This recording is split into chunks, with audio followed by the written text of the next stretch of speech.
ॐ नारायण उपनिषत्। ॐ सहना भवतु सहनौ भुनक्तु सह वीर्यङ्करवावहै तेजस्विनावधीतमस्तु मा विद्विषावहै। ॐ शान्ति शान्ति शान्तिः। ॐ अथ पुरुषो वै नारायणो कामयत प्रजा सृजे येति नारायणात् प्राणो जायते मनसर्वेन्द्रियाणि च कौवायुर्ज्योतिरापपृथिवी विश्वस्य धारिणी नारायणात् ब्रह्मा जायते नारायणाद् रुद्रो जायते नारायणादिन्द्रो जायते नारायणात् प्रजापतयः प्रजायन्ते नारायणात् द्वादशादित्या रुद्रावसवः सर्वाणि च छन्दागुंसि नारायणादेव समुत्पद्यन्ते नारायणात् प्रवर्तन्ते नारायणे प्रलीयन्ते एतद्ऋग्वेदशिरो योधीते य एवं वेद इत्युपनिषत्। ॐ अथ पुरुषो वै नारायणः ब्रह्मा नारायणः शिवश्च नारायणः शक्रश्च नारायणः द्यावा पृथिव्यौ च नारायणः कालश्च नारायणः दिशश्च नारायणः वेदिशश्च नारायणः ऊर्ध्वश्च नारायणः अधश्च नारायणः अन्तर्बहिश्च नारायणः नारायण एवेदगुं सर्वं यद्भूत यच्च भव्यं निष्कलो निरञ्जनो निर्विकल्पो निराख्यातः शुद्धो देव एको नारायणः न द्वितीयोऽस्ति कश्चित् स विष्णुरेव भवति च विष्णुरेव भवति एतत्यजुर्वेदशिरो योधीते य एवं वेद इत्युपनिषत्।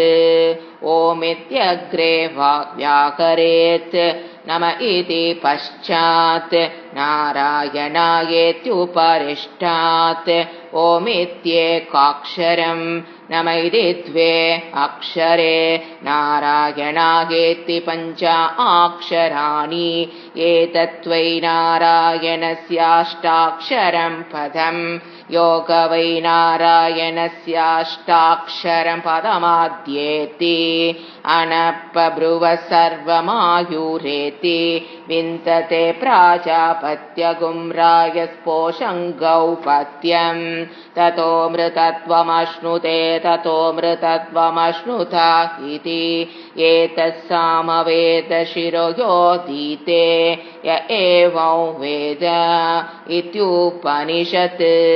प्रत्यगानन्दं ब्रह्मपुरुषं प्रणवस्वरूपम् अकार उकार मकार इति तान्येकधा समभरत्तदेतथोमिति यमुक्त्वा मुच्यते योगी जन्म संसारबन्धनात्। ॐ नमो नारायणायेति मन्त्रोपासकः वैकुण्ठभुवनलोकं गमिष्यति तदितं पुण्डरीकौ विज्ञानगणं तस्माददितावन्मात्रं ब्रह्मण्यो देवकी पुत्रो ब्रह्मण्यो मधुसूदनः ओमिति सर्वभूतस्थमेकन्नारायणं कारणरूपमकार परब्रह्मों एतदर्वशिरो योधीते प्रातरधियानो रात्रिकृतं पापन्नाशयति सायमधियानो दिवसकृतं पापन्नाशयति माद्यन्तिनमादित्याभिमुखो धियान पञ्चपादकोपपादकात् प्रमुच्यते सर्ववेदपारायण पुण्यं लभते नारायण सायुज्यमवाप्नोति नारायण सायुज्यमवाप्नोति एतत्तदर्ववेदशिरोधीते य एवं वेद इत्युपनिषत्। ॐ शान्ति शान्ति शान्तिः।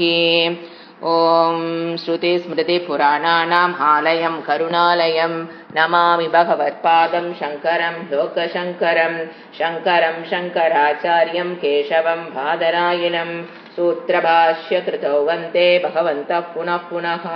निधये सर्वविद्यानां भुजशे भवरोगिणां गुरवे सर्वलोकानां दक्षिणामूर्तये नमः। ॐ सहना भवतु सहनौ भुनक्तु सह वीर्यङ्करवावहै तेजस्विनावधीतमस्तु मा विद्विषावहै। ॐ शान्ति शान्ति शान्तिः।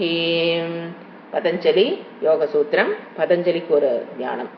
योगेन चित्तस्य पतेन वाचां मलं शरीरस्य च वैद्यकेन यो भागरोत्तमं प्रवरं मुनीनां पतञ्जलिं प्राञ्जलिरानतोऽस्मि। இன்னைக்கு நாம பார்க்க வேண்டிய சூத்திரத்தினுடைய நம்ம பதஞ்சலி யோக சூத்திரத்துல முதல் பாதம் சமாதி பாதத்துல நாம இப்ப பார்க்க வேண்டியது 28, 29 இன்னைக்கு நம்ம பார்க்கலாம்। 28 தஜ்ஜபஸ் ததர்த்த பாவனம் தஜ்ஜபஸ் ததர்த்த பாவனம் தஜ்ஜபஸ் ததர்த்த பாவனம் இது 28.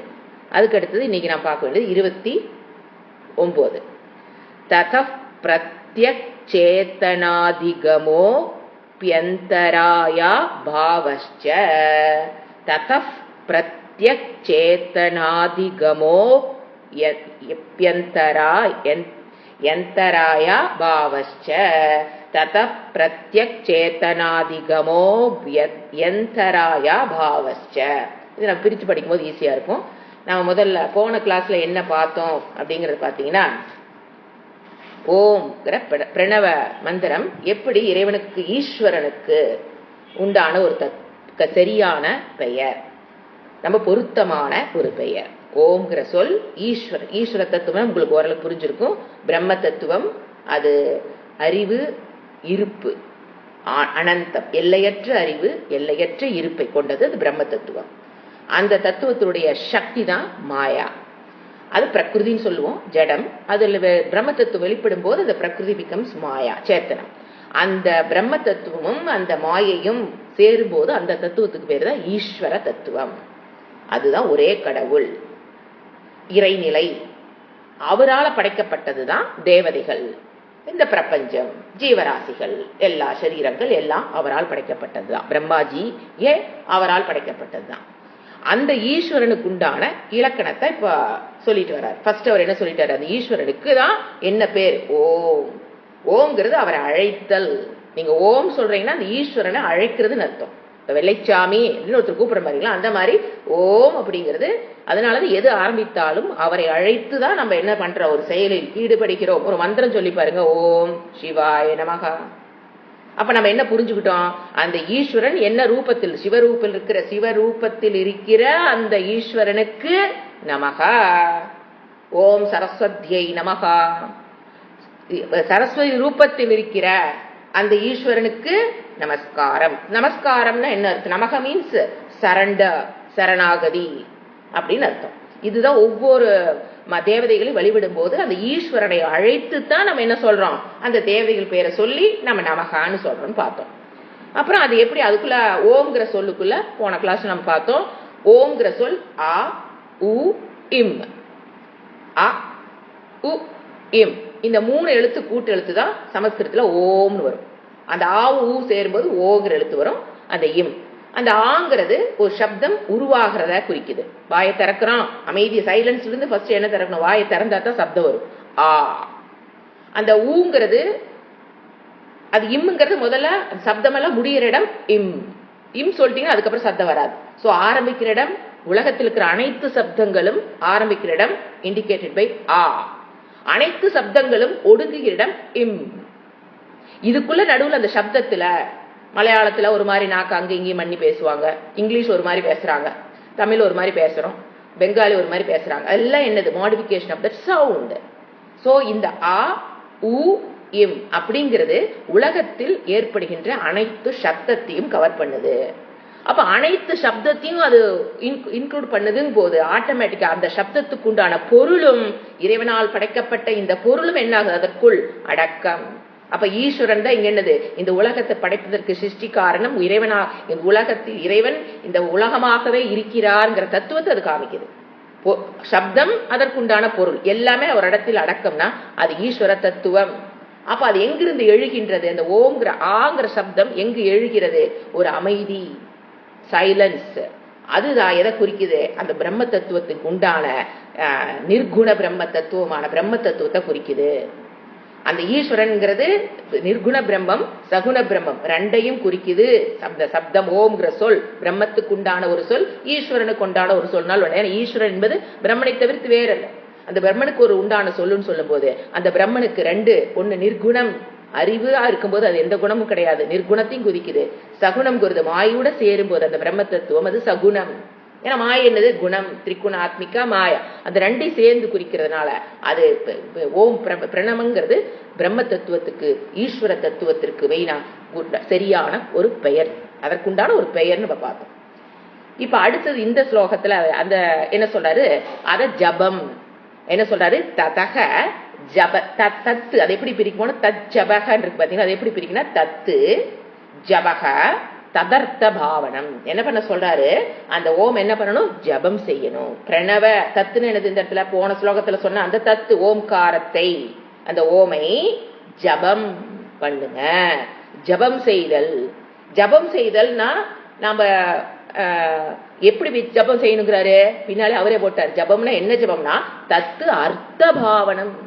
அந்த ஓம் சொல்லு, அந்த பிரணவ சொல் யாரை குறிக்குது? அந்த ஈஸ்வரனுடைய அர்த்தத்தை பாவனம் செய்தல், அவருடைய அர்த்தத்தை சிந்தித்தல், இறைவனுடைய அர்த்தத்தை சிந்தித்தல், ஈஸ்வருடைய அர்த்தத்தை சிந்தித்தல் அப்படிங்கிறார். அர்த்தத்தை சிந்தனை பண்ணணும். ஓம்ங்கிற ஜபம்ங்கிறது வேற. அட இவரு சொல்ற ஜபம் அந்த ஈஸ்வரனை யாருன்னு சிந்திக்கணும், அதுக்கு பேரு ஜபம். இப்ப நாம பண்ண போறோம். இறைவனுக்கு உண்டான இலக்கணத்தை நீங்க சிந்திச்சீங்கன்னா அதுக்கு பேர் அவர் சொல்ற ஜபம். நம்ம ஜபம்ங்கிறது ஓம்கார மந்திர ஜபத்தில் நம்ம பார்க்க போறோம். அவர் சொல்றது அர்த்தத்தை பாருங்கிற. அப்ப அந்த ஈஸ்வரனுக்கு உண்டான அர்த்தம், டெஃபினிஷன், இலக்கணம் என்ன அப்படின்னு ஈஸ்வரனே கொடுக்கிறார். நம்ம மனிதர்கள் கொடுக்க முடியாது. அவருக்கு உண்டான இலக்கணத்தை எந்த மனிதனும் கொடுக்க முடியாது, அவரே கொடுக்கிறார். ஃபர்ஸ்ட் என்ன போட்டிருக்கேன் நானு? சர்வஜ்ஞகா. அந்த ஈஸ்வருடைய என்ன சொல் தத்துவம், அவருடைய தத்துவத்தில் நம்பர் 1 எழுது டெஃபினிஷன். அவர் சர்வஜ்ஞகா. சர்வஜ்ஞகங்கிறது இறைவனோட சொல். அதோட அர்த்தம் என்ன நம்ம பார்க்கலாம். அனைத்தையும் சாமானியமாக அறிதல். சர்வஜ்ஞகன் என்ன அர்த்தம்? சர்வம் அனைத்தையும் சாமானியமாக அறிதல். அந்த தன்மை இறைவனுக்கு உண்டு. இன்னொன்னு என்ன சொல்றோம்? சர்வ வித்து. ஒவ்வொன்றை பற்றியும் விசேஷமான அறிவை கொண்டவர். அந்த ஈஸ்வரன் 2 அறிவு விட்டுருக்கு. ஒன்னு சாமானிய ஞானம், பொதுவான ஒரு அறிவு. அதுக்கு அடுத்தது விசேஷமான, ஒரு ஜீவனை பற்றியும் ஒரு விசேஷமான அறிவுனா என்ன, அது சர்வ வித்து. இப்ப ஒரு உதாரணம் சொன்னா புரிஞ்சு போயிடும். இப்ப நீங்க கடை பாக்குறீங்க, ஒரு கடை வீதிக்கு நடந்து போயிட்டு இருக்கீங்க, ஒரு கடையை பாக்குறீங்க. அப்போ விதவிதமான பெயிண்ட் அடிச்சு நிறைய பாத்திரங்கள் அடுக்கி வச்சிருக்காங்க. அப்போ நம்ம அந்த கடை கிட்ட போகும்போது அவரை கேட்கிறோம், ஏங்க இதெல்லாம் என்ன அப்படின்னு கேட்கிறோம். அந்த கடைக்காரர் சொல்றாரு, இதெல்லாம் மண்பானை, நாங்க பெயிண்ட் அடிச்சு வச்சிருக்கிறோம், அவ்வளவுதான், எல்லாமே மண்பானை அப்படின்னு அவர் சொன்னோன்ன உங்களுக்கு அந்த கடையில் இருக்கிற பொருளை பற்றிய சாமானிய அறிவு வந்துருச்சு. என்ன அறிவு வந்தது? அப்போ இங்க இருக்கிறதெல்லாம் மண்ணு, இந்த கடையில் இருக்கிற அத்தனையும் மண்ணால் செய்யப்பட்ட மண் பானைகள், அது பானையோ தட்டோ ஏதோ மண். இது அனைத்துக்கும் சாமானியமா காரணமா இருக்கிற, சாமானியம்னா காரணமாக இருப்பது எது? மண்ணுங்கிற அறிவு கிடைச்சிடும். தங்கம் நினைக்க மாட்டோம், பித்தளைன்னு நினைக்க மாட்டோம். என்னன்னு புரிஞ்சுக்குவோம்? இது சாமானிய ஞானம். உள்ள என்னென்ன விசேஷமா ஒன்னொன்ன பத்தி நமக்கு தெரியாது. ஃபர்ஸ்ட் பார்த்தோன்னா அந்த காரணம் எது? மண்ணு.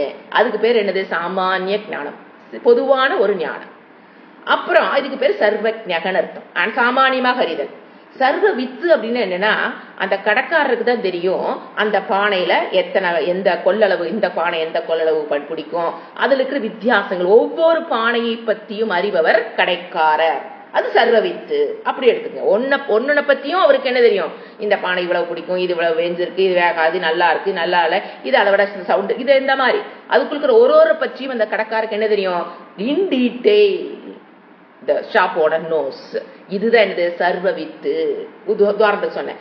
இந்த மாதிரி இறைவன் எப்படி சர்வஜ்ஞகா சர்வவித்துன்னு பாத்தீங்கன்னா, இந்த உலகத்தை சர்வஜ்ஞகனா அனைத்தையும் அவர் அறிபவர், எல்லாமே மாயையினுடைய வெளிப்பாடு என்பது அவருக்கு தெரியும்.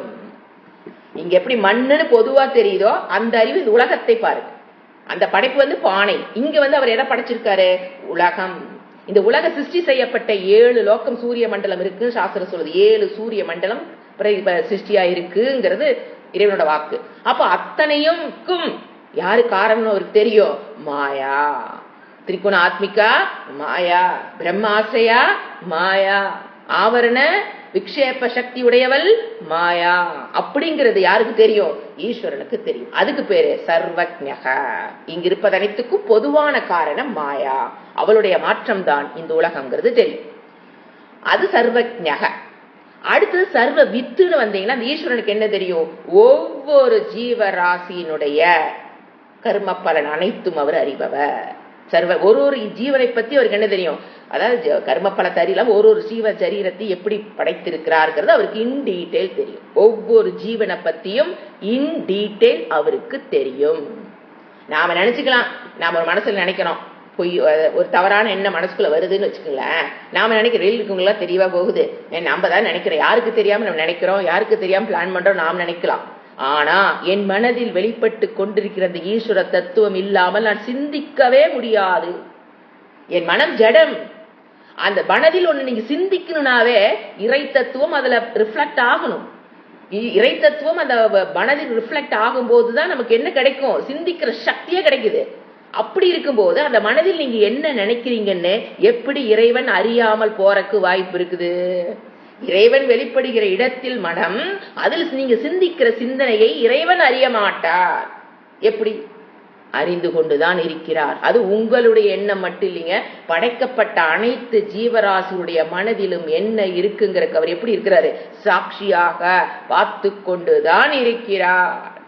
சோ மனதளவில் யாருக்கு என்ன பண்ணிடக்கூடாது, அதுவும் என்ன அவருக்கு தெரியும். இறைவன் நம்மை பார்த்து கொண்டிருக்கிறார். நம்ம என்ன நினைக்கிறோங்கிறது தெரியும்.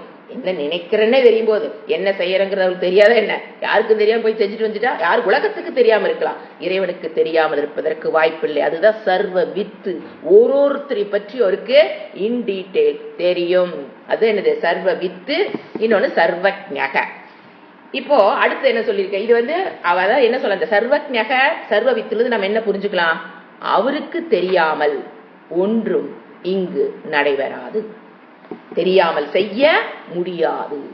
அவருக்கு தெரியாம நீங்க எதையும் நினைக்க கூட முடியாது, செய்யறது கூட அப்புறம் வச்சுக்கோங்க. அவருக்கு தெரியாமல் நீங்க எதையும் நினைக்க முடியாது. அடுத்தது இன்னொரு இறைவனுக்கு கொடுக்கிற டெபினிஷன். இதனுடைய விளக்கங்கள் பாத்தீங்கன்னா உபனிஷத்துக்கள் போக போக இன் டீட்டெயில் நம்ம விசாரம் பண்ணி பார்க்கலாம். இது சும்மா ஒரு இந்த குணம் இந்த இலக்கணம் டெபினிஷன் போது நம்ம டெபினிஷன் மட்டும் பார்த்துட்டு போறோம். இதனுடைய விளக்கங்கள் என்ன முந்தகோபனிஷத்து டீட்டெயிலா பார்க்கலாம். சரிங்களா? அடுத்தது சர்வ சக்தி. இறைவனுக்கு என்ன சக்தினா சர்வ சக்தி. ஏன்னா இந்த உலகத்தை படைத்தல், காத்தல், லயம் பண்ணுதல் எல்லா சக்தியும் அவரிடம் உண்டு. அவர் சர்வ சக்திமான். எனக்கு சக்தி வேணும்னா அவரிடம் தான் கேட்டு பெற வேண்டும். இஸ் த சோர்ஸ் ஆஃப் சக்தி. எனக்கு எந்த சக்தி வேணாலும், புத்தி சக்தி, மனசக்தி, உடல் சக்தி, எதை வேணாலும் யார்கிட்டதான் கேட்டு வாங்கணும். எனக்கு சக்தி வேண்டும் என்றால் அவரிடம் தான் கேட்டு பெற வேண்டும். சர்வ சக்திமான். ஏன்னா யாருகிட்ட ஒருத்தர் நம்ம கடை வாங்குறேன்னு போறாரு, அவர் யார்கிட்ட எங்க போய் கடை வாங்குவாரு? பணம் யாருகிட்ட இருக்கோ அவர்கிட்ட தான் கடை வாங்க முடியும். அதே போல இந்த சக்தி யாருகிட்ட டோட்டலா இருக்குதோ அவர்கிட்ட தான் நம்ம வாங்கி பெற முடியும். வச்சுங்களா? சர்வ சக்தி படைத்தவர். அடுத்தது கர்ம பல தாத்தா. கர்ம பல தாத்தா. தாத்தான கிவர். தா மீன்ஸ் டு கிவ். சமஸ்கிருதத்துல தா மீன்ஸ் டு கிவ். எதை கொடுக்கிறாரு? கர்ம பல. நாம என்னென்ன கர்மங்கள் பண்றோம், அது தர்மத்துக்கு உட்பட்டு பண்றோமா, அதர்மத்துக்கு உட்பட்டு பண்றோமா? அப்ப தர்மத்துக்கு உட்பட்ட பண்ணுனா அது புண்ணியமாகவும், அதர்மத்துக்கு உட்டு பண்ணுனா அது பாப்பமாகும். ஒரு ஜீவனுடைய புண்ணிய பாப்பத்தை கணக்குல வச்சு அந்த புண்ணிய பாபத்துக்கு தகுந்த மாதிரி அவர் என்ன பண்றாரு, பலனை, அந்த கர்ம பலனை தருகிறார். அது எப்படி கர்ம பலன் எப்படி வரும்? சுகமாக துக்கமாக அவர் கொடுக்கிறார். கர்ம பலத்தை கொடுப்பவர், புண்ணிய பாபத்தை கொடுப்பவர் அவரே. எப்படி இறைவனுக்கு தெரியுது? நான் செய்யறது எப்படிங்க இறைவனுக்கு தெரியுதுன்னு ஒரு நீங்க திங்கிங் பண்ணீங்கன்னா, என் மனதில் வெளிப்பட்டு கொண்டிருக்கிற இறைவனுக்கு நான் என்ன எண்ணுவேன் எப்படி தெரியாது நீங்க நினைக்கிறீங்க. அதுதான் ஆச்சரியம். இறைவனுக்கு எப்படி தெரியாது நம்ம நினைக்கிறது? அவர் வெளிப்படுற இடம் இந்த மனம். அப்போ அவர் என்ன தெரியும், என்ன, அதுதான் அவர் சொல்றாரு கர்ம பல. அந்த புண்ணிய பாப்பத்தை எப்படி நாம செய்யற தர்மத்துக்கு உட்பட்டது எப்படி இறைவன் பார்க்கிறார். அவர் இருப்பதனாலதான் நம்ம புண்ணியமும் பண்றோம் பாவமும் பண்றோம். அவர் இல்லாமல் நாம மனதில் வெளிப்படாமல் நீங்க புண்ணியமும் பண்ண முடியாது பாப்பமும் பண்ண முடியாது. அந்த இடத்துல அவர் இருக்காருன்னு புரிஞ்சுக்குங்க. அவரு கர்ம அந்த அக்கௌண்ட் புண்ணியத்தை பாப்பத்தையும் கொடுக்கிறார். புண்ணியத்தை எப்படி கொடுப்பாரு? சுகமாக, பாப்பத்தை துக்கமாக அவருதான் எனக்கு கொடுத்து கொண்டு இருக்கிறார். அப்ப அவர் என்னது? ஈஸ்வரன், கர்மப்பல தாத்தா. நான் தான் புண்ணிய பாப்பத்துக்கு பொறுப்பு. ஆனா கொடுப்பவர் யாரு? ஈஸ்வரன். அந்த பொறுப்பு சம்பாதிக்கிறதாரு புண்ணிய பாப்பத்தை நானு. ஆனா அது கொடுக்கணும் இல்லைங்களா? ஒரு சுகமான சூழ்நிலை உங்களுக்கு உருவாக்கி கொடுக்கணும் இல்லையா? அதை கொடுப்பவர். அல்லது இது புண்ணியம்பா இது பாப்பம்னு கணக்கு எடுக்கிறவரு அவரு. அடுத்தது என்ன, இந்த உலகத்தை படைக்கும் போது ஒரு பானையை படைக்கிறான் ஒரு குயவன் அப்படின்னா நமக்கு தெரியும் அங்க 2 காரணம் தேவைப்படும். ஒன்னு இன்டெலிஜென்ட் காஸ், குயவனுடைய புத்தி சக்தி. இன்னொன்னு மெட்டீரியல், சாமானம் வேணும், அது பொருள். அப்ப அந்த மெட்டீரியல் காசு எங்க குயவன் என்ன பண்றாரு? மண்ணை எடுத்துட்டு வந்து அந்த பானையை படைச்சிடறாரு. எந்த சிருஷ்டிக்கும் 2 வேணும். ஒன்னு புத்தி சக்தி, இன்னொன்னு பொருள். 2 இருந்தா தான் அங்க படைப்பு நடைபெறும் இல்லைங்களா? இப்ப சமையல் அப்படின்னா அரிசி பருப்பெல்லாம் சேர்ந்து சமையல் ஆயிடாது. அங்க ஒரு சமைக்கிறவங்களுடைய புத்தி அங்க செயல்படணும். அப்பதான் அந்த பிகம்ஸ் சாப்பாடு, சாம்பார், ரசம் எல்லாம் எப்படி ஆகுது? அந்த புத்தி சக்தியும் அந்த பொருள்களும் சேர்ந்துதான் அங்க சாப்பாடுங்கிற படைப்பு அங்க நடைபெறுகிறது. அதை போல இந்த உலகமும் படைக்கப்பட்டது. இறைவனால் ஈஸ்வரன் படைத்ததுதான் இந்த உலகம். சரி, ஓகே. அப்ப அவருக்கு நமக்கு அவருதான் புத்தி சக்தின்னு புரிஞ்சுக்கிறது ஈஸி. அவரோட புத்தி தான் என்னது? நிமித்த காரணம். He is the intelligent cause, புத்தி சக்தி ஃபார் திஸ் சிருஷ்டி. இந்த படைப்புக்கு அவர் எப்படி இருக்கிறாரு? புத்தி சக்தி அவர் தான். அடுத்தது அவர் எங்கிருந்து மெட்டீரியலை வாங்கினாரு? குயவன் மண்ணை எடுத்துட்டு வந்து வச்சு பானையை பண்ற மாதிரி இறைவன் எங்க போய் மெட்டீரியல் எடுத்தாரு என்றால் அவர் எங்கும் சென்று மெட்டீரியல் எடுக்கவில்லை. அவருக்குள் இருக்கிற அந்த மாயா சக்தியே becomes the material cause. அவரிடம் இருக்கிற மாயை சக்தி தான் என்னவா இருக்கிறா? Material cause. அப்ப நீங்க எதை பார்த்தாலும் எல்லாமே மாயினுடைய வெளிப்பாடு. இந்த உலகம் நீங்க எதை நதியை பார்த்தாலும் சரி, மலையை பார்த்தாலும் சரி, சூரியனை பார்த்தாலும் சரி, நட்சத்திரங்களை பார்த்தாலும் சரி, ஆகாசத்தை பார்த்தாலும் சரி, நிலவை பார்த்தாலும் எல்லாமே. நீ எந்த சரீரத்தை பாருங்க, ஒரு யானையோட சரீரம், பூனையோட சரீரம், நாயோட சரீரம், மனிதனுடைய சரீரம், எல்லாத்துக்கும் மெட்டீரியல் உபாதான காரணமாக யார் இருக்கா? அந்த ஈஸ்வரன் இருக்கிற மாயா. She is the material cause. அப்ப நம்ம எதை தான் பாக்குறோம் இந்த உலகத்துல? பார்ப்பது அனைத்தும் மாயா, அவளைத்தான் நம்ம பாக்குறோம். அதுதான் மெட்டீரியல் காஸ். அப்ப என்னது? அப்ப இறைவன் என்ன சொல்றாரு? இதெல்லாம் இலக்கணத்துல என்ன சொல்றான்? ஃபர்ஸ்ட் அவரு நிமித்த காரணம், உபாதான காரணம் மெட்டீரியல் காஸ். நிமித்த காரணம்னா உபாதான காரணம் மெட்டீரியல், பொருள் காரணம். அவர்தான் பொருள் காரணம். நிமித்த காரணம் அவன் தான் அறிவு காரணம். அறிவு, இந்த உலகை படைப்பதற்குண்டான அறிவு எங்கிருந்து வந்தது? ஈஸ்வரனிடமிருந்து வந்ததுதான் அந்த அறிவு. சோ நிமித்தம்ங்கிறது இன்டெலிஜென்ட் காஸ், மெட்டீரியல் காசுங்கிறது உபாதான காரணம். ஆச்சுங்களா? அடுத்தது அவருக்கு உண்டான அடுத்த லட்சணம், இந்த உலகத்தை படைக்கும் போது அவர் நம்ம அப்படி பாக்குறோம். அவர்தான் உபாதான காரணம், அவர்தான், அவரிடம் இருக்கிற மாயைதான் உபாதான காரணம், அவரிடம் இருக்கிற பிரம்ம தத்துவம் becomes the நிமித்த காரணம். இது உலக படைக்கிற இடத்துல அவருக்கு கொடுக்கிற நம்ம டெஃபினிஷன். உலகத்தை படைத்தல் செய்யும் போது அவருக்கு நாம கொடுக்கிற டெஃபினிஷன், he is the நிமித்த காரணம், he is the உபாதான காரணம். அதுக்கு முன்னாடி என்ன பார்த்தோம்? சர்வஜ்ஞா சர்வவித்து, அனைத்து சாமானியமாக அறிவாரு, இண்டிவிஜுவலாக அவருக்கு அந்த ஞானம் இருக்கு. 2வது சக்தி, சர்வ சக்தி படைத்தவர் அவர். அடுத்தது கர்ம பலத்தை, ஒவ்வொரு ஜீவனுக்கு உண்டான கர்ம பலத்தை கொடுப்பவர், புண்ணிய பாப்பத்தை கொடுப்பவர். அந்த புண்ணிய பாப்பத்துக்கு உண்டான செயலை செய்யறது நானு, கர்மத்தை, அதுக்குண்டான பலனை கொடுப்பவர் இறைவன், ஈஸ்வரகா. அடுத்தது இந்த உலகத்தை படைக்கிறங்கிற ஸ்டாண்ட் பாயிண்ட் அவரை பார்க்கும்போது அவரு தான் material cause and intelligent cause. எப்படிங்க இன்டெலிஜென்ட் காசு எங்களுக்கு புரியுது. மெட்டீரியல் எப்படிங்கன்னா அவரிடம் இருக்கிற மாய சக்தி தான் உங்க கண்ணு முன்னால் நீங்க பாக்குற, நீங்க உங்களுடைய உடம்பாகட்டும், நீங்க எங்க பாக்குறது எல்லாமே அந்த மாயினுடைய வெளிப்பாடு. ஏன்னா அவங்கதான் மெட்டீரியல் காசு. ஈஸ்வரன் அவங்களத்தான் மெட்டீரியல் காசை வச்சு இந்த உலகத்தை படைத்திருக்கிறார். அடுத்தது கடைசியில் அவர் கொடுக்கிற கடைசி டெபினிஷன் சர்வாத்ம பாவா. இதுக்கு நிறைய டெபினிஷன் போலாங்க, ஓரளவுக்கு புரிஞ்சுக்கிறதுக்காக நான் இது கொஞ்சம் டெபினிஷன் கொடுக்குறேன். சர்வாத்ம பாவ, அதாவது அவர் எப்படி இருக்கார், உலகத்தில் வெளிப்பட்டு கொண்டிருக்கிறார். ஈஸ்வரன் எப்படி வெளிப்படுகிறார், எங்கும் இருக்கிறார், எல்லாவுமாக இருக்கிறார், மாயை சொரூபமாக எல்லா பக்கமும் இருக்கிறார். கண்ணுக்கு தெரியல, ஆனா அவரோட வெளிப்பாடு இருக்கு. ஈஸ்வருடைய வெளிப்பாடு எங்கெங்க வெளிப்படுகிறார், உங்களுடைய மனதில் வெளிப்படுகிறார். அதான் ஒவ்வொரு ஜீவராசியும் நான் நான் அப்படின்னு சொல்றேன் பாத்தீங்களா, அந்த இடத்தில் அவர் வெளிப்படுகிறார். ஒவ்வொரு ஜீவராசி, ஒரு பூச்சி ஆகட்டும், ஒரு புழு ஆகட்டும், அது என்ன நினைக்கும், நான். அது புழு என்ன நினைக்கும், நான் வாழணும், நான் இந்த சரீரம், நான் வாழணும், நாலு செத்து போயிடக்கூடாது. அப்படி அது புழு நான் நினைக்குதா? ஒரு யானையும் என்ன பண்ணும், நான். அதை நினைக்கிற இடம் மனம். அந்த மனதில் எப்படி வெளிப்பட்டிருக்காரு, நான் நான்கிற தத்துவமாக, ஆத்ம தத்துவமாக. ஆத்மான என்னங்க, நான் அர்த்தம். அந்த இறைவன் எங்கேயும் நீங்க தேட வேண்டாம். எது கோயில் கோயிலா போய் இறைவனை தேட வேண்டியது இல்ல. எங்க இருக்கிறார் எங்க இருக்கிறாருன்னு, என்ன தூணிலும் இருப்பார் துரும்பிலும் இருப்பார்னு சொல்றாங்க. தூணை உடைச்சு பார்த்தா எனக்கு அங்கிருந்து சாமி தெரியல. ஏன்னா தூண் துரும்புல எங்க நமக்கு தூணாத்தான் தெரியுது, துரும்பு துரும்பாத்தான் தெரியுது. எங்க நாம் இறைவனை பார்ப்பது அப்படின்னா அது எங்கும் வியாபித்திருக்கிற தன்மையை சொல்லுது. தூணிலும் இருப்பார் துரும்பிலும் இருப்பாருங்கிறது அவ்வளவுதான். அவருதான் இங்க இருக்கிறார், அவரை தவிர எதுவும் கிடையாது. அவருடைய மாய சக்தி தான் பொருள்களாக நம்ம பார்த்துட்டு இருக்கிறோம். அப்படிங்கும் போது அவரை கண்ணுல பார்க்க முடியாது, பட் அவர் வெளிப்படுகிற இடத்தை நாம அறிந்து கொள்ள முடியும். எங்க வெளிப்படுகிறார், ஒவ்வொரு ஜீவ ராசியின் மனதிலும் ரிஃப்ளெக்டர் கான்சியஸ் ஆக. அந்த ஒரிஜினல் கான்சியஸ் தான் பிரம்ம தத்துவம், ஈஸ்வர தத்துவம்.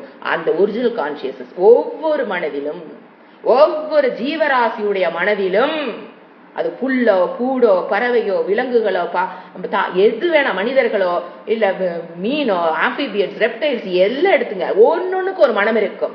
அந்த ஒவ்வொரு அனிமலும் நான் நினைக்கிற இடத்துல இறைவன் வெளிப்பட்டு கொண்டிருக்கிறார். ஆத்மஸ்வரூபமாக அவர் வெளிப்பட்டு கொண்டிருக்கிறார். அதனால நாம் என்ன எடுத்துக்கூடாது, பல ஆத்மா. ஏன்னா இங்க ஒரு ஆத்மா அங்க ஒரு ஆத்மா இருப்பது, அந்த ஒரிஜினல் அறிவு ஞானத்துடைய ரிஃப்ளெக்ஷன் தான் மனதில் வருகிறது. அதை நான் எடுத்துக்கிறதுனால அந்த இடத்துல நம்ம ஆத்மான்னு சொல்றோம். நாம நான் எடுத்துக்கிற இடமே ஒரிஜினல் அறிவனை போல் இருக்க ஒரு ரிஃப்ளெக்டிங் தான். It's not original consciousness. இப்ப நான் எடுக்கிறது it is not a original consciousness. ஏன், மனம்ங்கிறது ரிஃப்ளெக்டிங் மீடியம், அதுல தெரிகிற ஆத்ம தத்துவத்தை நான் எடுத்துக்கிறேன். அப்போ ஒரே பிரம்ம தத்துவம் பல இடத்தில் வெளிப்படுகிற பிரம்ம தத்துவம் மீன்ஸ் ஆத்ம தத்துவம். அகம் பிரம்மாஸ்மி, நான் அந்த ஆத்ம தத்துவமாக இருக்கிறேன், அந்த பிரம்ம தத்துவமாக நான் இருக்கிறேன், நான் வெளிப்படுகிறேன். எப்படி சொல்லலாம், அந்த பிரம்ம தத்துவத்தை நான் நீங்க புரிஞ்சுக்கீங்கன்னா என்ன சொல்லலாம், நான் தான் எல்லா ஜீவராசியுடைய மனதிலும் ஆத்மாவாக, என்ன நான் ஆத்மான நான் என்கிற பாவமாக வெளிப்பட்டு கொண்டே சர்வபூத ஆத்மபூத ஆத்மா. எல்லா பூதங்களிலும் ஆத்மஸ்வரூபமாக அவர் வெளிப்பட்டு கொண்டிருக்கிறார். அவர் வேற, ஆத்மா வேற, பரமாத்மா வேற, ஜீவாத்மா வேற அல்ல. இங்க ரிஃப்ளெக்டிங் மீடியம்ங்கிறது ரிஃப்ளெக்டட் கான்சியஸ் தான் நான் சொல்லுதே தவிர ஒரிஜினல் கான்சியஸ் தான் நான். ஆனா இங்க இருக்கு தெரியுது என்னது, மனதில் தெரியுது என்னது, ரிஃப்ளெக்டட் கான்சியஸ்னஸ். அது ஒரிஜினல் கான்சியஸை போல்ந்து எழுதுமே தவிர it is not original. It is a பிரதிபிம்பம். அது பிம்பம், இது பிரதிபிம்பம். லுக்ஸ் ஆஸ் தோ, அதை போலவே உங்களுக்கு தெரியும், அப்படிதான் புரிஞ்சுக்கணும். சரிங்களா, இது என்னது இறைவனுடைய லட்சணம். இப்போ அடுத்தது ஓம். ஓம்காரத்தை என்ன சொல்றாரு, இந்த இறைவனை பற்றிய ஞானத்தை வச்சுக்கிட்டு இந்த இறைவனுக்கு உண்டான பேர் ஓம்னு தெரிஞ்சு ஜபம் பண்ணு. புரிஞ்சுங்களா? இப்ப ஜபம் ஒண்ணுமே தெரியாம ஓம் ஓம் தவறு இல்லைங்க. ஆனா இவரு என்ன சொல்றாரு, அர்த்தம் எனக்கு இப்ப நீங்க பார்த்ததுல என்னது, ஈஸ்வரனுக்கு உண்டான அர்த்தம். இறைவனை இந்த மாதிரி நினைச்சு இறைவன் இப்படி இருக்கிறார் நினைக்கிறது இல்லைங்க, அந்த அறிவை பெற்று. ஏன்னா ஓம் சொல்லும் போது அவர் என்ன நினைக்கிறது, அவர் நிமித்த காரணம் உபாதான காரணம் அப்படின்னு நினைச்சுக்கிட்டு ஓம் சொல்றதா? அப்படி அல்ல. இந்த அறிவை பெற்று, இறைவன் இப்படி இருக்கிறார்னு அறிவை பெற்று, திருடமான சந்தேகம் இல்லாத ஞானத்தை பெற்று ஓம்கார ஜபத்தை பண்ணு. அது அர்த்த பாவனம். ஓம்காரத்தினுடைய அர்த்தம். ஓம்னா என்னங்க? ஈஸ்வரனுடைய அர்த்தம், ஈஸ்வரனுடைய இலக்கணம். இப்ப நான் சொன்ன பாத்தீங்களா? இந்த மாதிரி தெரிஞ்சுக்கிட்டு அவரை அந்த இடத்துல தியானம் பண்ணு. ஓம்காரத்தை பொருள் உணர்ந்து சொல்லுவார். அந்த வேர்டு பாருங்க சிவபுராணத்துல. இதுதான் அது, பொருள் உணர்ந்து சொல்லுவார், சொல்லணும். ஆச்சுங்களா? ஜபம் செய்ய வேண்டும். ஜபம்ங்கிறது என்னன்னு பாத்தீங்கன்னா ஒரு செயல் தான் அது. இப்ப நீங்க ஓம் சிவாய நமகா, ஓம் சரஸ்வதியை நமகா, இதெல்லாம் என்னது? ஒரு மனதை சுத்தம் செய்யக்கூடிய ஒரு செயல். அப்படி எடுத்துக்கலாம். மனதை ஓரளவுக்கு நமக்கு என்ன பண்ணும்? சுத்தம் பண்ணக்கூடியது இந்த ஜபம். இப்ப ஜபத்தை பத்தி பார்க்கலாம். ஜபம்ங்கிறது நம்ம கலாச்சாரத்துல what do you mean by ஜபம், வாட் ஃபார் ஜபம், வாட் ஆர் த ஜபம்ஸ், என்னென்ன ஜபம் இருக்கு அப்படின்னா டீட்டெயிலா ஜபத்தை பத்தி பார்க்கலாம். ஜபம்ங்கிறது ஜென்ரலா ஒரு மந்திரத்தை திருப்பி திருப்பி சொல்லுதல். இதுதாங்க டைரக்ட் மீனிங்.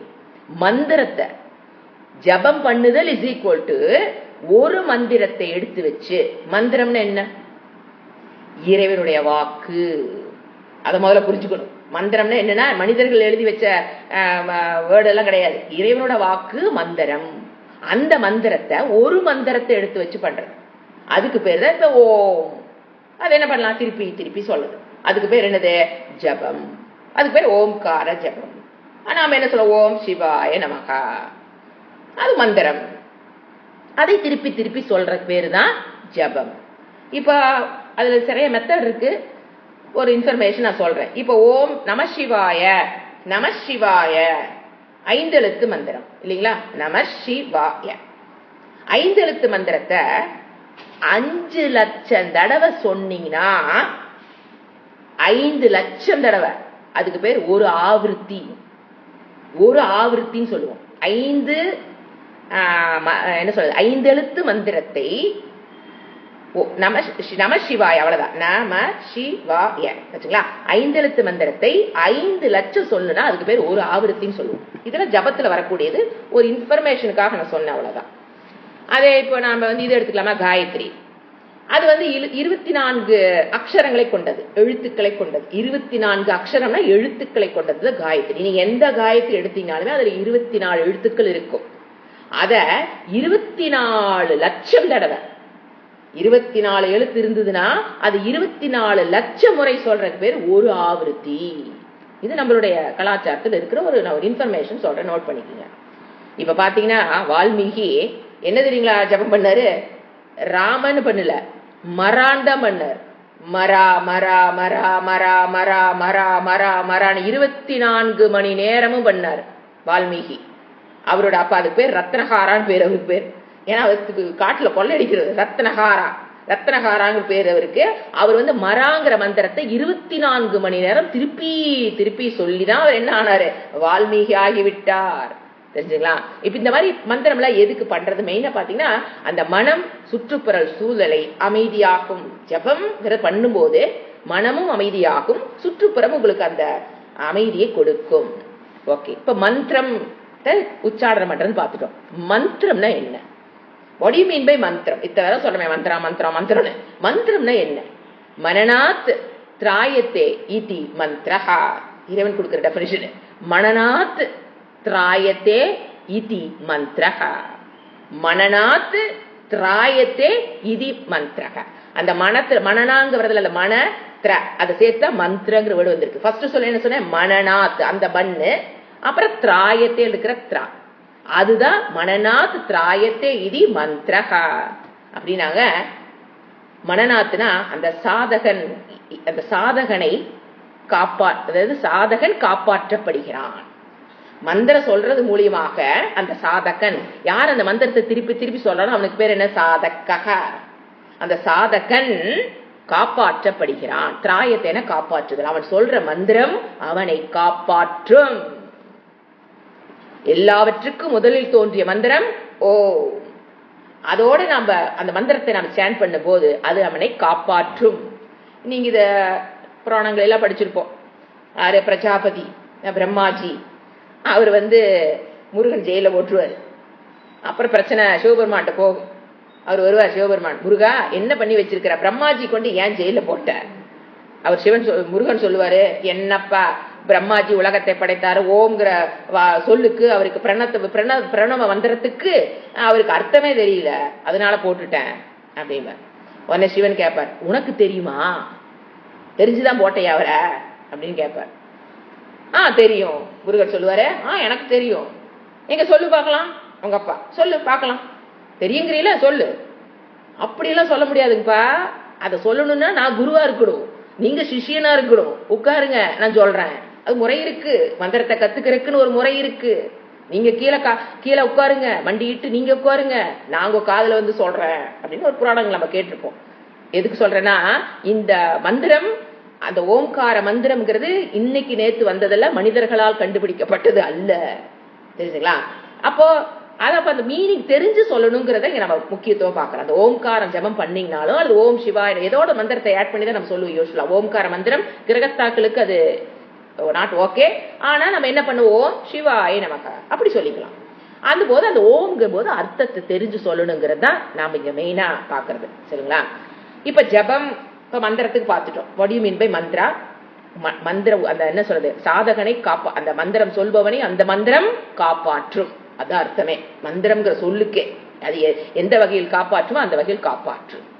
இப்ப அடுத்தது ஜபம், அந்த மந்திரத்தை ஜபம் பண்றோம்னா ஜபத்துல 3 டைப் இருக்குங்க. இப்ப ஜபம் பண்ண உட்காந்தீங்கன்னா உச்ச ஜபகம். உச்ச ஜபகனா சப்தமா சொல்றது, மந்திரத்தை சப்தமா சொல்றது, அதுக்கு பேர் உச்ச ஜபக. அடுத்தது மந்த ஜபக. மந்த அப்படின்னா முணு சொல்றது, ஓம் சிவாய நமக, ஓம் சிவாய நமக, ஓம் சிவாய நமக, அவங்க உங்களுக்கு மட்டும் கேட்டுக்கிற மாதிரி, ஓம் சிவாய நமக, ஓம் சிவாய் அப்படி சொல்றது, முணுமுணுப்பு சொல்ற பேர் மந்த ஜபக. அடுத்தது மானச ஜபக. மானசர் மனதுக்குள்ள சொல்றது, வெளியில சத்தமே கேட்காத உள்ள மனசுக்குள்ள சொல்லிட்டு இருப்பாங்க. அது செய்யறது ரொம்ப கஷ்டம், ரொம்ப கடினம். மனப்பக்குவம் அதிகமாக இருக்கிறவனாலதான் மானச ஜபம் பண்ண முடியும், மனதுக்குள்ளேயே ஜபம் பண்ணுது, புரிஞ்சுங்களா? இப்ப இதுதான் 3 வகையான ஜபத்தை 3 விதமா பண்ணலாம். எது தவறு சொல்ல முடியாது, மானச ஜபம் செய்யறது கஷ்டம், அவ்வளவுதான். நீங்க இங்கிருந்தா போகணும். எங்க ஃபர்ஸ்ட் நீங்க வந்து உச்ச ஜபத்துல இருந்து அப்புறம் தான் மந்த ஜபத்துக்கு போய்தான் மானச ஜபத்துக்கு போகணும். எடுத்துட மானச ஜபத்துக்கு போக முடியாது. மனம் ஓரளவுக்கு கட்டுக்குள்ள இருக்கணும், ஓரளவுக்கு பக்குவமா இருக்கணும், புரிஞ்சுங்களா? இப்ப நான் இது எவ்வளவு நாளைக்கு பண்ணணும், ஒருத்தர் கேள்வி, எவ்வளவு நாளைக்கு நம்ம பண்ணணும்னா பதில் என்ன தெரியுங்களா? சாஸ்திரம் சொல்லுது, மனம் அது செம்மையானால், மனமது செம்மையானால் மந்திரம் ஜபிக்க தேவையில்லை. மனமது செம்மையானால், புரிஞ்சுங்களா? மனம் அந்த குவாலிபிகேஷன் அதிகாரித்துவத்தை பெற்றுவிட்டால், வேதத்தை கற்றுக்கொள்ற அளவுக்கு உங்களுக்கு அந்த அதிகாரத்துவத்தை மனம் பெற்றுவிட்டால் மந்திரம் ஜபிக்க தேவையில்லை, அப்படிதான் சாஸ்திரம் சொல்லுது. ஆனா அதை என்னைக்கும் விடாமல் பண்றதுங்கிறது ஒரு நல்ல பழக்கம். அது என்ன சொல்லலாம்னா, இப்ப அந்த மந்திரத்தை சொல்லி பழகிட்டவங்க அவங்க விட முடியாது. அது ஜபத்தை அப்படியே மானசமா பண்ணிக்கிட்டே இருக்கிறது தவறு இல்லை. கண்டதையும் நினைக்கிறதுக்கு ஜபத்தை பண்றது தவறு இல்லை, எப்ப வேணாலும் பண்ணலாம். மானச சபம் எங்க வேணாலும் வந்து எப்ப வேணாலும் பண்ணலாம், ஆச்சுங்களா? இப்போ அந்த அக்காரா உக்காரா பக்காரா 3 தானே சொன்னேன். ஆ இ உ ஆ உ இம் சொன்னாங்களா? இந்த 3 என்னென்ன விதமா இன்டர்பிரேட் பண்ணலாம் அப்படின்னா, நம்ம என்ன சொன்ன, ஃபர்ஸ்ட் சப்தம் ஆரம்பிக்கிற இடம், சப்தம் முடிகிற இடம் பார்த்தோம். அதெல்லாம் இல்லாம ஓம்ங்கிறது வேற எத்தனையும் குறிக்குது. ஆங்கிறது ரிக் வேதத்தை குறிக்குது, ஊங்கிறது யஜூர் வேதத்தை குறிக்குது, இம்முங்கிறது சாம வேதத்தை குறிக்குது, புரிஞ்சுங்களா? ஆங்கிறது ரிக்கு, யஜூர், சாம்.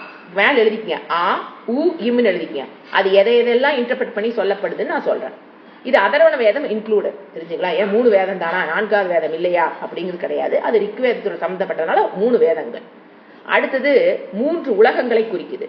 ஆங்கிறது பூஹு, ஊங்கிறது புவகா,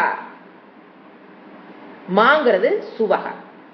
ஆங்கிறது குறிக்குது பூஹுங்கிற இந்த உலகம், ஊங்கிறது புவகா, இம்முங்கிறது சுவகா, சுவர்லோகம். சுவர்லோகம் சொல்லுமே தமிழ்ல, அதுதான் சுவர்லோகம், சுகா. அடுத்தது ஆங்கிறது விழிப்பு நிலையை குறிக்குது. ஒரு மனிதனுடைய இண்டிவிஜுவல் ஒரு 24 மணி நேரத்துக்கு நம்ம எப்படி கிடக்கிறோம், கொஞ்ச நாள் விழித்திருக்கிறோம், அப்புறம் கொஞ்ச நாள் தூங்குறோம், அப்புறம் கொஞ்ச நேரத்துக்கு கனவு காக்கிறோம். இந்த 3 நிலை குறிக்குது. அப்போ ஆங்கிறது ஜாகிரத அவஸ்தையை குறிக்குது, விழிப்பு நிலை, ஜாகிரத்து விழிப்பு நிலை. அடுத்து ஊங்கிறது சொப்பனத்தை குறிக்குது, கனவு நிலை, stage, state not stage, state, 3 state. அடுத்தது இம்ம சுசுப்தி, உறக்கத்தை குறிக்கிறது. அப்படி எடுத்துக்கலாம். இது மாதிரி எல்லாம் பின்னால வேதத்துல வரும். அது புரிஞ்சுக்கிறதுக்காக இப்பவே நான் சொல்லி வைக்கிறேன். சில இடத்துல ஓம்ங்கிறது எது குறிக்கும்? ஆங்கிறது ரஜஸ் குணத்தை குறிக்கும், ரஜஸ். ஊங்கிறது சத்துவத்தை குறிக்கும், சாத்விகம். அடுத்தது இம்முங்கிறது தமசை குறிக்கும். இப்பத்திக்கு பேர் மட்டும் எழுதி வைங்க, தேவையாகும் போது நம்ம. சோ ஓம்ங்கிற சொல் ஆங்கிறது ரிக்கு, ஊங்கிறது யஜூர், இம்முங்கிறது சாமவேதம். 3 உலகத்தை சொல்லும் போது ஆங்கிறது பூகு, புவகா, சுவகா. விழிப்பு நிலை, அதாவது ஸ்டேட் ஆஃப் ஒரு மனிதன் தாண்டி வருகிற ஒரு நிலையை குறிக்கும் போது ஜாக்கிர விழிப்பு நிலை, கனவு நிலை, உறக்க நிலை. 3 குணத்தை சொல்லும் போது ரஜஸ், சத்துவ, தமஸ். இப்படி நாம அதுக்கான மீனிங், நம்ம இன்டர்பிரேஷன் நம்ம பார்க்கலாம். இப்ப அடுத்தது நம்ம முக்கியமான எதுக்கு வரலாம்னா காயத்ரி ஜபம். இது ஏன் பண்ணணும், எதுக்கு பண்ணணும், பண்ணலாமா வேண்டாமா, எப்ப பண்ணலாம், எது பண்ணலாம், மக்களிடையே ஒரு பெரிய குழப்பம் இருக்கிறனால வேதம் காயத்ரி மந்திரத்தை பத்தி என்ன சொல்லுது? காயத்ரி ஜபம். இப்போ காயத்ரி மந்திரத்தை ஜபம் பண்றது வச்சுங்களா, அது என்ன விளக்கம்னு பாத்தீங்கன்னா, காயந்தம் திராயத்தே இது காயத்ரி. காயத்ரின் பேரு எதுக்குனால வந்ததுன்னா அதோட மெட்ரலாஜி எப்படின்னு பாத்தீங்கன்னா, காயந்தம் அப்படின்னா சொல்பவரை, பாடுபவரை, சொல்பவரை அர்த்தம். காயந்தம்னா சொல்பவரை, திராயத்தே காப்பாற்றுவது. எது? காயத்ரி. காயத்ரி மந்திரம் சொல்றவங்கள அந்த மந்திரம் காப்பாற்றும். காய அப்படின்னா கானம் சொல்லுவோம், காய அல்லது இன்னிசை, பண், அந்த மாதிரி தமிழ்ல வரும் பாத்தீங்களா. இந்த காயங்கிறது என்ன, கானம்னு வரலாம், இன்னிசைன்னு வரலாம், பண் அப்படின்னு சொல்ற பாத்தீங்களா, அந்த மாதிரி வரும். எது? காய. கானம் அப்படின்னா கானம் அப்படின்னா இழுப்பதுன்னு அர்த்தம், கவர்ந்து. இந்த மாதிரி நிறைய மீனிங் இருக்கு. சோ திராயத்தை அப்படின்னா நமக்கு அது காப்பாற்றுகிறது. மொத்தத்தில் நம்ம புரிஞ்சுக்க வேண்டியது காயத்ரினா என்ன அர்த்தம்னா, அதை யார் சொல்றானோ அவனை அந்த மந்திரம் காப்பாற்றும். புரிஞ்சுங்களா? இப்ப காயத்ரிங்கிறது, இப்ப நம்ம திருக்குறள் பாத்தீங்கன்னா ஒரு மீட்டர் சொல்லுவோம், திருக்குறளோட அமைப்பு வேற. இதே நன்னூல் அதெல்லாம் பாத்தீங்கன்னா அமைப்பு, செய்யுளுடைய அமைப்பு, அதுக்கு ஒரு பேர் காயத்ரிங்கிறது. இட் இஸ் அ சந்தஸ்ன்னு சொல்லுவோம். அப்படின்னா ஒரு மீட்டர், ஒரு அளவு, சீர். செய்யுள சொல்லும்போது சீர் சொல்லும் பாத்தீங்களா. இப்ப திருக்குறள் எப்படி இருக்கும்? முதல் மேல 4 சீர் முதல் அடியில, திருக்குறள் கீழே 3 சீர். அப்ப மொத்தம் 7 சீர்களை கொண்டது திருக்குறள். அப்படிங்கிறது செய்யுள் இயற்றும் போது அது ஒரு மீட்டர் கணக்கு, அளவு. அதை போல காயத்ரிங்கிறது ஒரு சீர், அளவு, மீட்டர்னு சொல்லுவோம். எப்படி பிரிக்கணும்? காயத்ரின்னு என்ன அர்த்தம்னா, ஒவ்வொரு காயத்ரி மந்திரத்திலையும் பாத்தீங்கன்னா 3 பாதம் இருக்கும். 3 பாதம். ஒரு காயத்ரி மந்திரத்திலும் 3 பாதம் இருக்கும். அந்த முதல் பாதம் 8 எழுத்துக்கள், அக்ஷரம். 2வது பாதத்தில் 8 அக்ஷரம், எழுத்துக்கள் இருக்கும். 3வது பாதத்தில் 8 எழுத்துக்கள், அக்ஷரம் பேர் இருக்கும். அப்ப 8 + 8 + 8 24 அக்ஷரங்களை, எழுத்துக்களை கொண்டது காயத்ரி. அந்த மீட்டர், அந்த அளவுக்கு பேர், அந்த சீருக்கு பேர காயத்ரின்னு அர்த்தம். சோ மொத்தம் 24, 8 + 8 + 8 24 சொல்றா. அந்த மாதிரி 24 எழுத்துக்கள். யூஸ்வலா காயத்ரி அப்படின்னு பாத்தீங்கன்னா அது சூரியனுக்கு சொல்றதா சவித்ரு காயத்ரின்னு பேரு. அதுதான் உண்மையா ஃபர்ஸ்ட் காயத்ரிங்கிறது ரெஃபர்ஸ் சவித்ரு, சூரிய காயத்ரி. ஜென்ரலா காயத்ரின்ட்டா எதை குறிக்குது? ஏன்னா நம்ம விநாயகருக்கு ஒண்ணு சொல்றோம், முருகருக்கு ஒண்ணு சொல்றோம், லட்சுமிக்கு ஒண்ணு சொல்றோம், சரஸ்வதிக்கு ஒண்ணு சொல்றோம் இல்லைங்களா. எத்தனையோ காயத்ரி இருக்கு. ஆனா காயத்ரின்னு சொன்னா எதை ஃபர்ஸ்ட் குறிக்கும்னா சூரிய காயத்ரி. அதத்தான் அது குறிக்கிறது. காயத்ரிங்கிற வேர்டு குறிக்கும். யாரு தெரியுங்களா அதுக்கு? ரிஷி. காயத்ரி மந்திரத்துக்கு அதை வெளிக்கொண்டவர். ஏன்னா அவர் மந்திர திரஷ்டாரக, அவரு கண்டுபிடிச்சது இல்ல, திரஷ்டாரகன் அவர் கண்டவர். இதை கண்டவர், இந்த கண்ட ரிஷி விஸ்வாமித்ரக. காயத்ரி மந்திரத்துடைய ரிஷி, அந்த சவித்ரு காயத்ரி மந்திரத்துடைய ரிஷி விஸ்வாமித்ரக. மந்திர திரஷ்டான்னு சொல்ல, அவர் அதை உருவாக்கவில்லை. He received through his mind. அப்படிதான் எடுத்துக்கணும். Vishwamitra had received through his mind. இப்போ நிறைய காயத்ரி இருக்கு, உங்களுக்கு தெரிஞ்சிருக்கும். அது தஸ்த விதூர் வரேனியம் பர்கோ தேவஸ்ய தீமகி தியோ யோன பிரச்சோதயாத்துன்னு சொல்றோம் பாத்தீங்களா, அது சூரிய காயத்ரி. அதுதான் காயத்ரி மெயின். அதுக்கப்புறம் பாத்தீங்கன்னா ஹம்சஹம்சாய வித்மகே பரமஹம்சாய தீமகி தன்னோ ஹம்ச பிரச்சோதயாத். அது என்னது? சரஸ்வதிக்கு சொல்லக்கூடிய காயத்ரி. காத்தியாயனாக விஷ்மகே கன்னியகுமாரி தீமகி தன்னோ துர்கே பிரச்சோதயாத்து. இது துர்காவுக்கு சொல்லக்கூடிய காயத்ரி. இந்த மாதிரி அந்தந்த தேவதைகளுக்குன்னு காயத்ரி இருக்கு. ஆனா ஜென்ரலா காயத்ரிங்கிறது சூரிய காயத்ரியை மட்டும்தான் குறிக்கும். இப்போ காயத்ரி யாரு சொல்லலாம் அப்படின்னு பாத்தீங்கன்னா, பூணூல் போட்டவங்க காயத்ரி மஸ்ட். பூணூல் போட்டவங்க கண்டிப்பாக ஜெபிக்கணும், இல்லைன்னா அது தோஷம். யாரு? பூணூல் போட்டவங்க. சரி, அப்ப பூணூல் போடாதவங்க ஜெபம் பண்ணக்கூடாதுன்னா பண்ணலாம். பூணூல் போட்டவங்களுக்கு மஸ்ட், பூணூல் போடாதவங்களும் பண்ணலாம். இப்ப நீங்க இந்த மனுஸ்மிருதியில பாத்தீங்கன்னா இருக்கும். அது என்ன சொல்லுது? நீ பிராமணனா இருந்தா, மனுஸ்மிருதி என்ன சொல்லுது? நீ பிராமணனா இருந்தா 5 வயசுல இருந்து 16 வயசுக்குள்ள பூணூலை போற்றணும். இப்ப கல்யாணத்துக்கு முன்னால உபநய பத்திரிகைலாம் கொடுக்குறாங்க பாத்தீங்களா, அதெல்லாம் தவறு. 5 பிராமணனா இருந்தா 5ல இருந்து 16க்குள்ள என்ன பண்ணணும்? பூணூல் போற்றணும், காயத்ரி ஜெபிக்க ஆரம்பிச்சிடணும். நீ சத்திரியனா இருந்தீனா 6ல இருந்து 22 வயசுக்குள்ள நீ போட்டா போதும். யாரு? சத்திரியனாக இருந்தா அந்த குழந்தை 6 வயசுல இருந்து 22 வயசுக்குள்ள போட்டணும். அதே வைசியனாக இருந்தா 8 வயசுல இருந்து 24 வயசுக்குள்ள போட்டணும். வைசியனாக இருந்தா 8 வயசுல இருந்து 24 வயசுக்குள்ள போகணும். இந்த மாதிரி ஒரு கணக்கு இருக்கு. இது மனுஸ்மிருதியில இருக்கிற ஒரு சொல்லக்கூடியது. இப்ப யாரு சொல்லலாம் இத? யாருக்கெல்லாம் அறிவு வளர வேண்டுமோ அவர்கள் எல்லாம் காயத்ரியை சொல்லலாம்.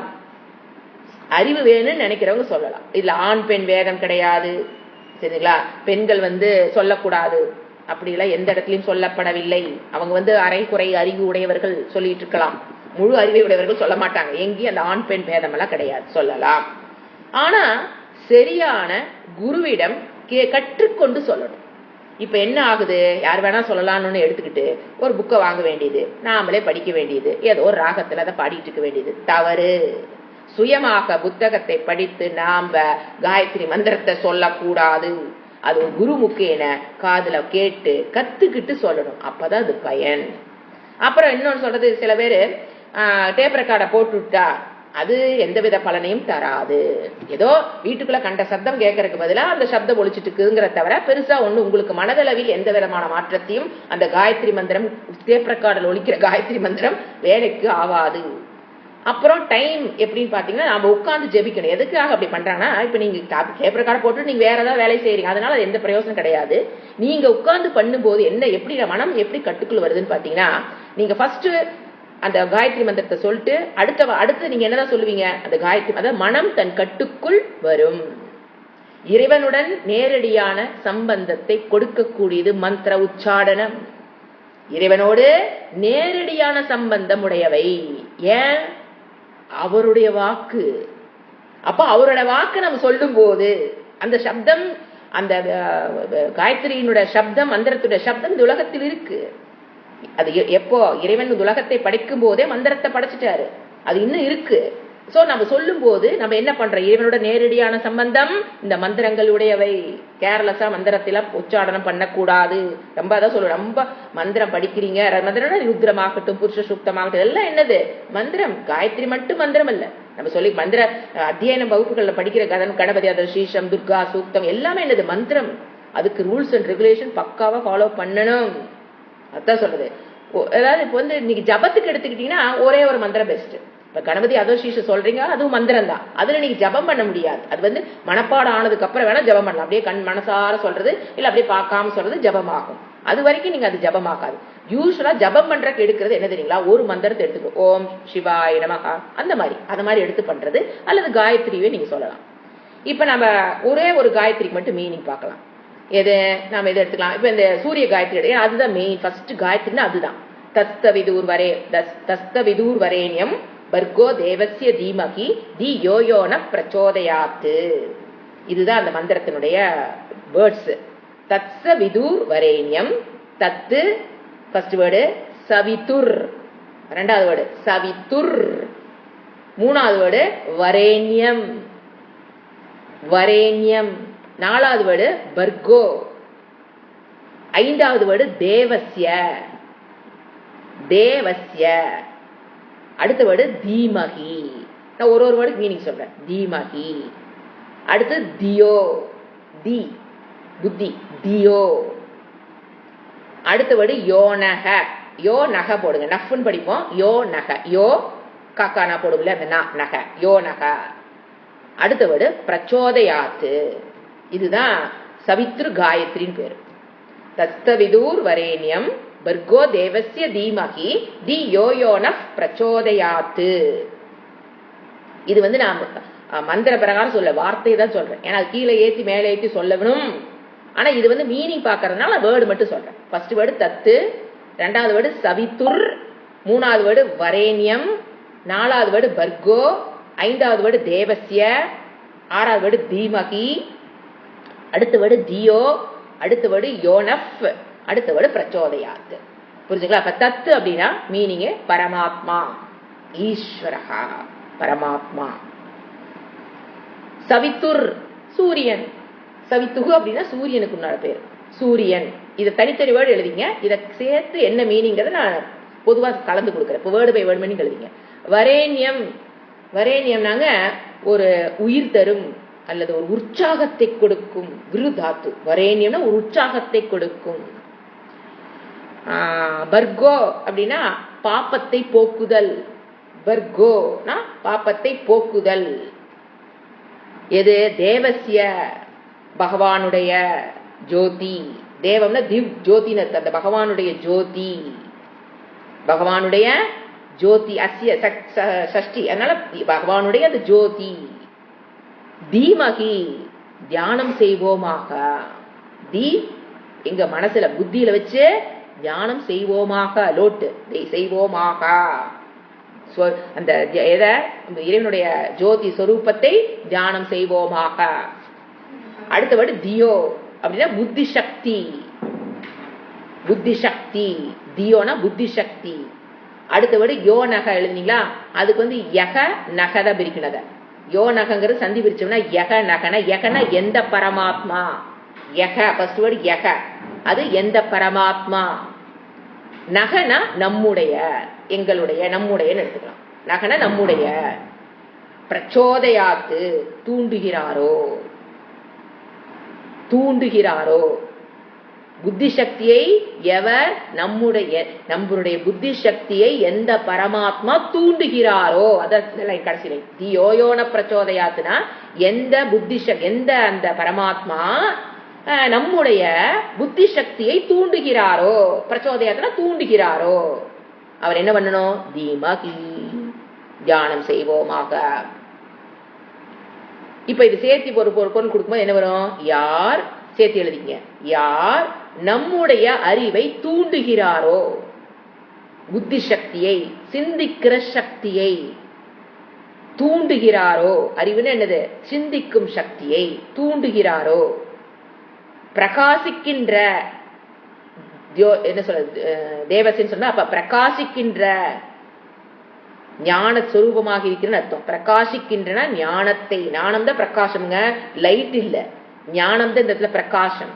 பிரகாசிக்கின்ற அந்த மேலான ஒளியை, பிரகாசிக்கின்ற அந்த மேலான ஒளியை நாம் தியானிப்போமாக.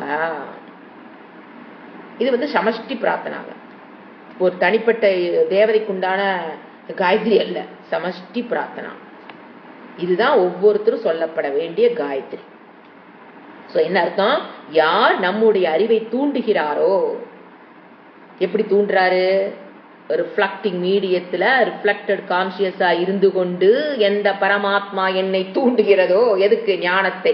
அதுதான் அது இருக்கிறதுனால எனக்கு என்ன வருது? ஞானம். அப்ப என்ன சொல்ற? யார் நம்முடைய அறிவை தூண்டுகிறாரோ, பிரகாசிக்கின்ற ஒரிஜினல் கான்சியஸ்னஸ், அந்த மேலான ஒளியை நாம் தியானிப்போமாக. அந்த பரமாத்மாவை, ஈஸ்வர தத்துவத்தை தியானிப்போமாக. அந்த சவித்துங்கிறது பிரகாசத்துக்காக சொல்லப்படுகிற ஒரு வேர்டு. ஆனா நான் சவித்துனா மீனிங் சூரியன் தான். இந்த இடத்துல எதுக்கு எடுத்துக்கிறோம்? பிரகாச சுரூபம். ஏன்னா சூரியன் பிரகாசம் இருக்கல, அந்த மாதிரி பிரம்மஸ்வரூபம் சூரிய மாதிரி இல்ல. பிரகாசம்ங்கிறது அந்த ஒளியினால் வர பிரகாசம் இல்ல, ஞான பிரகாசம். அதுக்கு ரெண்டுக்குள்ள வித்தியாசமே. டைம் பாத்தீங்கன்னா எப்ப பண்ணலான்னு பாத்தீங்கன்னா, யூஸ்வலா ஜி சொல்லுவாரு morning 4:30 to 6 AM best time to japa of Gayatri mantram. Evening பாத்தீங்கன்னா 6 to 7. இதுக்கு நிறைய கண்டிஷன்ஸ்லாம் இருக்குங்க. காயத்ரி மந்திரம் யார் வேணாலும் சொல்லலாங்கிறதுக்காக எப்படி சொல்ல, நோ நான்வெஜ், நோ, அதுக்கெல்லாம் வாய்ப்பே கிடையாது. அப்புறம் பிரம்மச்சரிய ஒழுக்கம் பர்ஃபெக்டா ஃபாலோ பண்ணணும். கிரகஸ்தாக்கு உண்டான பிரம்மச்சரிய ஒழுக்கத்தை பர்ஃபெக்டா ஃபாலோ பண்ணணும். பவித்திரம் சொல்லுவீங்களா, சுத்தம், அது உணவுல ஆகட்டும், எல்லாத்துலயும் லைஃப் ஸ்டைல் எல்லாத்துலயுமே பவித்திரம் ரொம்ப அவசியம். ஏன்? இது இறைவனோடு நேரடியான சம்பந்தம் உடையது. மந்திரங்கள் ஜபிக்கும் போது அலர்ட்டா இருந்து ஜபிக்கணும். இல்லைன்னா என்ன ஆகுனா தோஷம். அது சொல்லாம கம்முன்னு இருந்துக்கலாம். அடுத்தது இதனுடைய பலன் என்ன அப்படிங்கறது அடுத்த ஸ்லோகத்துல அவரே கொடுக்கிறாரு. நீ இந்த ஓம்கார ஜபத்தை பண்ணும்போது, அர்த்தம் தெரிந்து ஜபம் பண்ணும்போது என்ன பலன்கிறது அடுத்த ஸ்லோகத்தை கொடுக்கிறாரு. ஜென்ரலா என்னன்னு பாத்தீங்கன்னா, யூஸ்வலா நம்ம இந்த காயத்ரி மந்திரத்தை சொல்லும்போது இதற்குண்ட பலன் மட்டும் நம்ம பார்க்கலாம். இந்த காயத்ரி ஜபம் பண்ணும்போது ஹெல்த், எந்த ஹெல்த் உங்களுக்கு ப்ராப்ளமா இருக்கோ அது பண்ணும்போது ஹெல்த் கொஞ்சம் ஓரளவுக்கு ரெக்கவர் ஆகும். அடுத்தது நம்ம தெரியாமல் செய்கின்ற பாப்பங்களுக்கு பரிகாரமாக இது உதவும். அடுத்தது மெயின், நாக்கில் சரஸ்வதி அமர்வாள், நம் குடியிருப்பாள். நாவில் அக்ஷரம் அப்படியே சுத்தமா வரும். நீங்க அந்த அக்ஷரப்பிழை இல்லாம சொல்றங்கிற பாத்தீங்களா, அந்த சக்தி கிடைக்கும். இந்த ஜபம் பண்ணும்போது நாவில் அக்ஷரம் சுத்தமா வரும். அப்படியே என்ன இருக்குங்க, சரஸ்வதி நம் நாவில் குடியிருப்பாள், அமர்வாள். அது நம்ம கஷ்டங்கள் நீங்கிறக்காக சொல்லலாம். காப்பாற்றும் மந்திரம் சொல்றது என்னது, மனநாத் திராயத்தை இது மந்திரக மந்திரம். இந்த சபிக்கிறவனுடைய மனதை அவனை காப்பாற்றும். அதனால அதுக்கு பேர் மந்திரம்னு புரிஞ்சுக்கணும். அதுக்காக மந்திரம் நம்ம காப்பாற்றுறதுக்காகத்தான் மந்திரம் சொல்றதே. அது அளவு புரிஞ்சுக்கணும். காசு பாக்குறதுக்காக இல்ல, நம்மை காப்பாற்றுவதற்காக. புரிஞ்சுக்கலாம். ஒரு புகழ் வேணும், செல்வ வேணும், கீர்த்தி வேணும், உலகோக்கிய விஷயத்துல எது வேணாலும் நாம் இந்த ஜபத்தின் மூலியமாக பெறலாம். ஒரு கஷ்டங்கள் இருந்து நீங்கணும், ஒரு சிறப்படையணும், ஒரு மேன்மை அடையணும், ஒரு புகழ் பெறணும், ஒரு செல்வம் வரணும், ஒரு கீர்த்தி வரணும். அப்புறம் பாருங்க, இதை ஜபிக்கிறவங்களோட தேஜஸ் அப்படி பேச பார்த்து மந்திரம் சொல்லி சொல்லி சொல்லி சொல்லுவாங்க பாத்தீங்களா, முகத்தில் இந்த தேஜஸ் அப்படியே வெளிப்படும். இதெல்லாம் ஒரு புறம். வேதாந்த வகுப்புகள் வந்ததுக்கு அப்புறம் நான் காயத்ரி ஜபம் பண்றேன்னா எதுக்காக நம்ம பண்ணணும், ஆன்மீகத்தில். நீங்க கேட்டாலும் கேட்கலினாலும் ஆன்மீகத்தில் கண்டிப்பாக ஒரு ஈடுபாடு வரும்.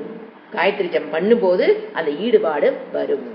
அந்த என்ன சொல்ற, ஆன்மீக பாதையில் உங்களை அந்த சமதம குவாலிபிகேஷன்ஸை பெறுவதற்கும் இது உதவி செய்யும். இதுதான் என்னது, இந்த மந்திரத்தினுடைய பொருள். இப்ப அடுத்த மந்திரம் இன்ட்ரோடக்ஷன் பண்றேன். டைம் ஆனதுனால என்னன்னு மட்டும் பார்க்கலாம். இது ஜபம் செய்வதால் வருகின்ற பலன். 2 பலன் சொல்றாருங்க. ஃபர்ஸ்ட் மந்திரத்தை படிக்கிறேன், பிரிச்சு படிக்கிறேன். ததக அப்படின்னா ஜபத்தில் இருந்து நீங்க ஜபம் பண்றீங்க.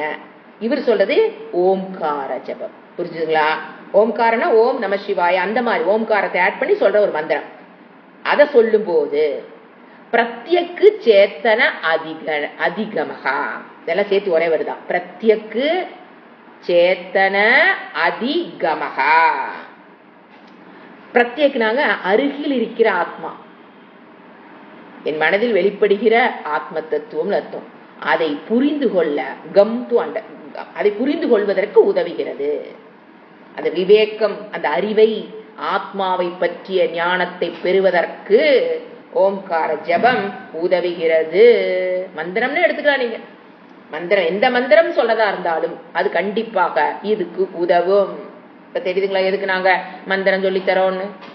எஸ், இதுக்குதான். எங்களுக்கும் தெரிஞ்சுக்கும் அதையும் சொல்லிக்கிறதுக்காக. மெயின் அந்த ஆத்மாவை பற்றிய புரிந்து கொள்வதற்கு அது உதவும்.